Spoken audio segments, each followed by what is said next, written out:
ஒரு ஊரில் கருப்பன், சுப்பன், குப்பன், முனியன்னு 4 பேர் இருந்தாங்க. இந்த 4 பேருக்கும் திருடுறது தான் முழு நேர வேலையுமே. இப்படியா இவங்க 4 பேரும் சேர்ந்து திருடி நிறைய பொருட்களை சேகரித்தாங்க. சேகரித்த பொருட்கள் எல்லாத்தையும் விற்று பொற்காசுகளாக மாற்றி வச்சுருந்தாங்க. தங்கிட்ட நிறைய பொற்காசுகள் சேர்ந்ததுனால அந்த கூட்டத்தோட தலைவன் கருப்பன், நம்ம இனிமேல் திருட வேண்டாம், சம்பாரித்த இந்த காசை வச்சு நல்லபடியாக வாழலாம் அப்படின்னு ஒரு யோசனையை சொல்கிறான். இந்த யோசனை மற்ற 3 பேருக்கும் பிடிச்சி போக, சரி அப்படியே பண்ணலாம் அப்படின்னு முடிவெடுக்கிறாங்க. ஆனால் இந்த ஊரில் வாழ வேண்டாம், நம்ம திருநது எல்லாமே இந்த ஊரில் தான், அதனால் வேறு நாட்டுக்கு போய் நம்ம அங்கே குடியேறலாம் அப்படின்னு முடிவெடுக்கிறாங்க. திருடி சேமித்த அந்த பொற்காசுகளை எல்லாத்தையும் பத்திரமா ஒரு பானையில் வச்சு கட்டி எடுத்துக்கிட்டு இந்த 4 பேரும் வெகு தூரம் நடந்து போகிறாங்க. பல நாட்கள் கடந்து ஒரு வழியாக பக்கத்து நாட்டையும் வந்து சேர்றாங்க.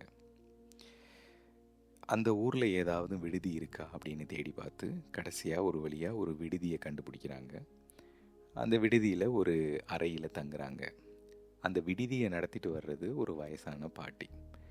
அந்த கூட்டத்தோட தலைவன் சொல்கிறான், இந்த பாட்டியை பார்க்குறதுக்கு நல்லவங்களாக தெரிகிறாங்க, பேசாமல் நம்ம இந்த பாட்டிக்கிட்ட உண்மையை சொல்லி இங்கேயே கொஞ்ச காலம் தங்கிடலாம், தங்கிட்டு அடுத்து என்ன செய்கிறதுன்னு யோசிக்கலாம் அப்படின்னு சொல்கிறான். இந்த யோசனை சரின்னு படுறதுனால மற்றவங்களும் அதுக்கு சம்மதிக்கிறாங்க. இந்த 4 பேரும் ஒன்று சேர்ந்து பாட்டிக்கிட்ட போய், பாட்டி, நான் உங்ககிட்ட ஒரு உண்மையை சொல்கிறோம், நாங்கள் 4 பேரும் திருடர்கள், நாங்கள் நிறையா சம்பாரித்து வச்சுருக்கோம், இனிமேல் திருட வேண்டாம் அப்படின்னு முடிவு எடுத்து எங்கள் ஊரை விட்டு நாங்கள் இந்த ஊருக்கு வந்திருக்கோம். இந்த ரகசியத்தை யாருக்கிட்டையும் சொல்லாமல் நாங்கள் திரும்பி வாழ்கிறதுக்கு எங்களுக்கு இங்கே ஒரு இடம் கொடுத்தீங்க அப்படின்னா உங்களுக்கு நாங்கள் நிறையா பணம் தர்றோம் அப்படின்னு அந்த 4 பேரும் சேர்ந்து அந்த பாட்டிக்கிட்ட சொல்கிறாங்க.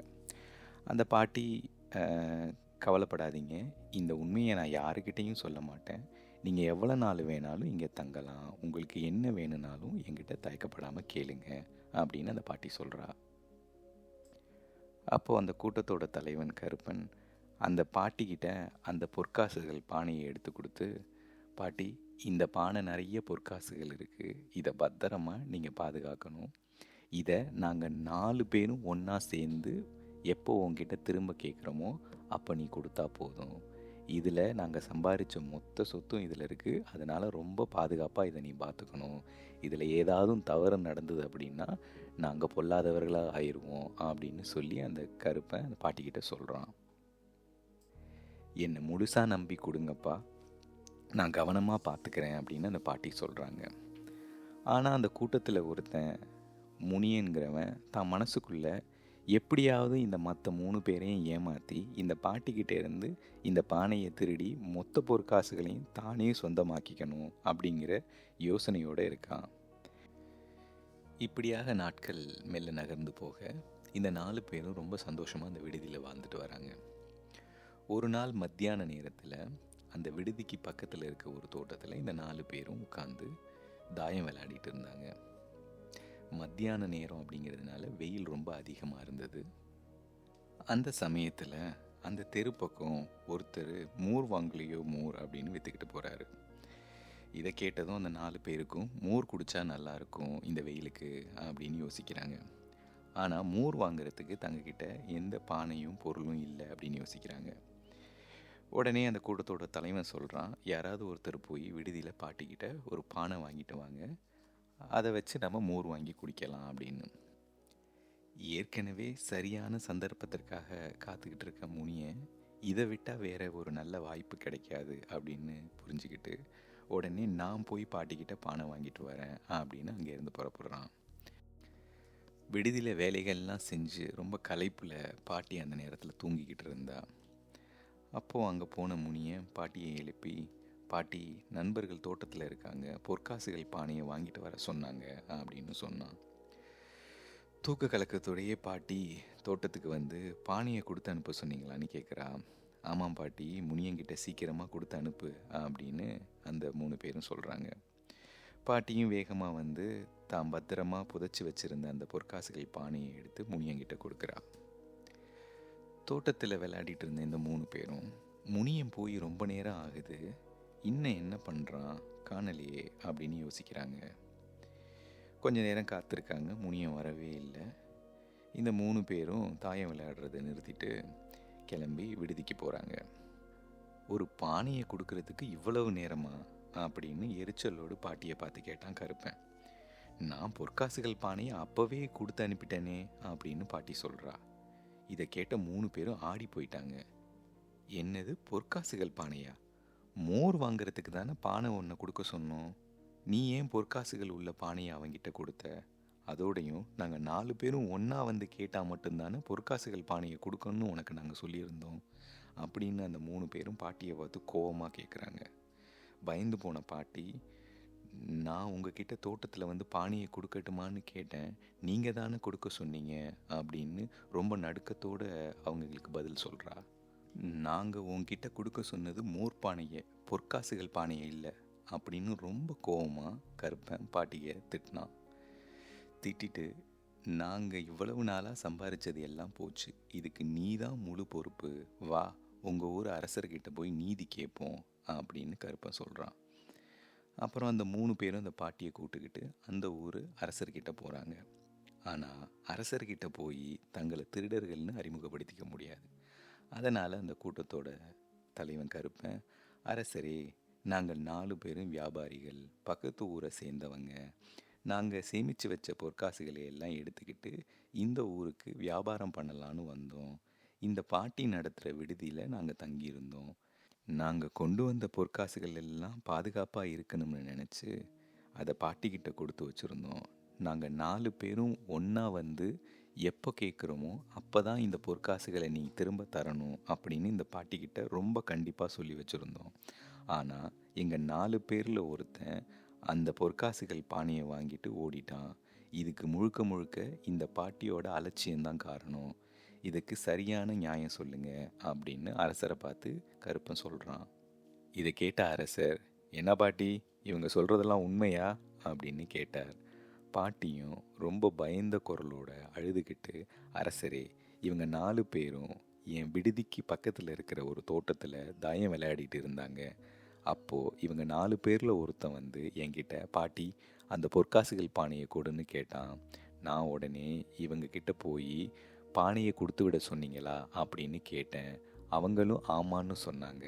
அதனால தான் நான் அந்த பொற்காசுகள் பானையை அவங்கிட்ட கொடுத்தேன் அப்படின்னு பாட்டி சொல்கிறா. என்னப்பா, பாட்டி சொல்கிறது உண்மையா? நீங்கள் தான் பானையை தர சொன்னீங்களா அப்படின்னு அரசர் அந்த 3 பேரையும் பார்த்து கேட்குறாரு. அதுக்கு கருப்பன், அரசரே, மோர் வாங்குறதுக்கு ஒரு பானை தேவைப்பட்டது. அதுக்கு தான் எங்கள் 4 பேரில் ஒருத்தனை பாட்டிக்கிட்ட அனுப்பிச்சி வச்சோம். பாட்டி எங்ககிட்ட வந்து பானையை தர சொன்னீங்களான்னு கேட்டா. நாங்களும் மோர் பானையை தான் கேட்குறான்னு நினச்சிக்கிட்டு ஆமான்னு சொன்னோம். ஆனால் பாட்டி அவங்கிட்ட பொற்காசுகள் பானையை கொடுத்துட்டா. இதற்கு முழுக்க முழுக்க பாட்டி தான் பொறுப்பாக முடியும். ஏன்னா நாங்கள் 4 பேரும் ஒன்றா வந்து கேட்டால் தான் அந்த பொற்காசுகள் பானையை கொடுக்கணும்னு நாங்கள் பாட்டிக்கிட்ட ரொம்ப கண்டிப்பாக சொல்லியிருந்தோம். இதை கேட்ட அரசர், இவங்க பொற்காசுகள் பானையை உங்ககிட்ட கொடுத்துருந்தாங்க, அதை கவனமாக பார்த்துருக்க வேண்டியது உன்னுடைய பொறுப்பு. அவங்களுக்கு ஏற்பட்ட இழப்பை நீ தான் சரி செய்ய வேண்டும். இதுதான் என்னோட நீதின்னு சொல்கிறாரு.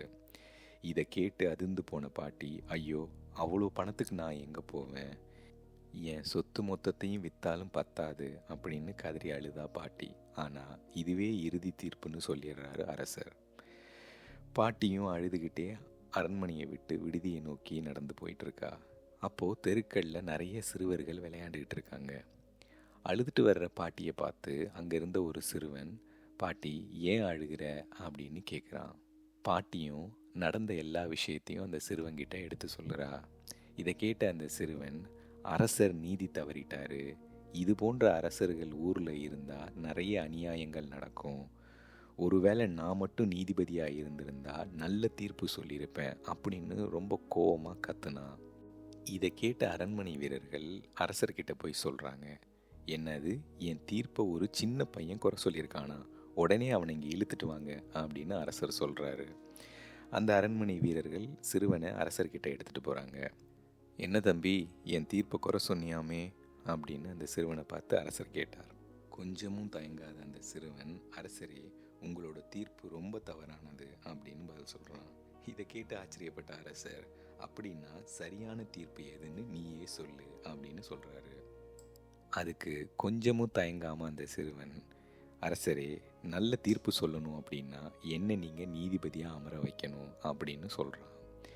சிறுவனோட தைரியத்தை பிடிச்சி போன அரசர், அப்படின்னா நாளைக்கு ஒரு நாளைக்கு உன்னை நான் நீதிபதியாக நியமிக்கிறேன். நீ சரியான தீர்ப்பு இந்த வழக்கில் வழங்கணும். ஆனால் ஒருவேளை நீ சொல்கிற தீர்ப்பு சரியில்லை அப்படின்னா நீ சிறைபிடிக்கப்படுவாய் அப்படிங்கிறத அந்த அரசர் அந்த சிறுவன்கிட்ட சொல்கிறாரு. அடுத்த நாள் அரசவை கூடுது. சிறுவனும் நீதிபதி நாற்காலியில் போய் அமர்றான். அமர்ந்து இந்த வழக்கை மீண்டும் நல்லா விசாரிக்கிறான். விசாரித்ததுக்கப்புறம் இந்த திருடங்க 3 பேரையும் பார்த்து, நீங்கள் இந்த பாட்டிக்கிட்ட பொற்காசுகள் பானையை தந்தீங்க. நீங்கள் 4 பேரும் ஒன்றா வந்து கேட்டால் தான் பானையை கொடுக்கணும்னு சொன்னீங்க. ஆனால் பாட்டி உங்களில் ஒருத்தங்கிட்ட கொடுத்துட்டாங்க. இதனால் உங்களுக்கு பெரிய நஷ்டஈடு ஏற்பட்டிருக்கு. சரியா? இதுதானே உங்கள் குற்றச்சாட்டு அப்படின்னு கேட்டான். அதற்கு அந்த 3 பேரும் ஆமான்னு சொன்னாங்க. 4 பேரும் ஒன்றா வந்து கேட்டால் தானே பொற்காசுகள் பானையை கொடுக்கணும். இதுதானே உங்களுக்கும் பாட்டிக்கும் உள்ள ஒப்பந்தம் அப்படின்னு கேட்டான் அந்த சிறுவன். அதற்கும் ஆமான்னு சொன்னாங்க அந்த 3 பேர். அப்படின்னா இந்த விஷயத்தில் ஒப்பந்தத்தை மீறினது நீங்கள் 3 பேர் தான் அப்படின்னு சொல்கிறான் அந்த சிறுவன். இதை கேட்டு அந்த சபையில் இருக்கவங்க எல்லாரும் ஆச்சரியமாக பார்க்குறாங்க. 4 பேரும் ஒன்றா வந்து கேட்போன்னு சொல்லிட்டு இப்போது 3 பேரும் மட்டும்தான் இங்கே இருக்கீங்க. பொற்காசுகள் பானையை எடுத்துகிட்டு ஓடி போனவனை கண்டுபிடிச்சி கொண்டு வர வேண்டியது உங்கள் பொறுப்பு. அவனையும் அழைச்சிட்டு வந்து நீங்கள் 4 பேரும் ஒன்றா வந்து கேளுங்க. கண்டிப்பாக பாட்டி பொற்காசுகள் பானையை உங்களுக்கு திரும்ப தருவா. இதுவே என்னோட தீர்ப்புன்னு சொல்கிறான் அந்த சிறுவன். இதை கேட்ட திருடர்கள் என்ன சொல்கிறதுன்னு தெரியாமல் ஏமாற்றத்தோடு அந்த இடத்துல இருந்து கிளம்புனாங்க. பாட்டி அந்த சிறுவனை பார்த்து, கடவுள் மாதிரி வந்து என்னை காப்பாற்றின, நீ நீடோடி வாழணும்னு சிறுவனை வாழ்த்துனா. அரசரும் தீர்ப்பை கேட்டு ரொம்பவே மகிழ்ச்சியானார்.